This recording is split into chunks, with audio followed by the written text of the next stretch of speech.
اچھا جانور خرچ کیا کرو. اللہ نے دیا ہے تو بہترین جانور لینا چاہیے. اللہ کی بارگاہ میں دل دیکھا جاتا ہے. ہاں نیت یہ ہو کہ ذرا پتہ چلے میمن سوسائٹی میں ہمارا جانور کتنا بڑا آیا ہے، صاحب جی کتنے پیسے والے ہیں. اگر یہ نیت ہے تو پھر تو ثواب بھی نہیں ملے گا.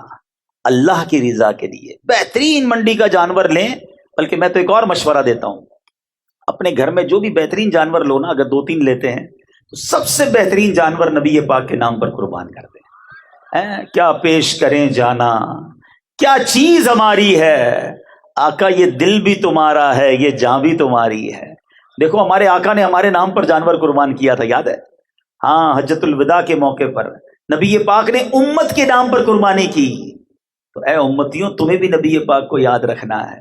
جو نہ بھولا ہم غریبوں کو رضا، یاد اس کی اپنی عادت کیجئے. سنو میرے آقا علیہ الصلوۃ والسلام کیا فرماتے ہیں. آقا فرماتے ہیں انسان بقرعید کے دن کوئی ایسی نیکی نہیں کرتا جو اللہ عز و جل کو خون بہانے سے زیادہ پیاری ہو.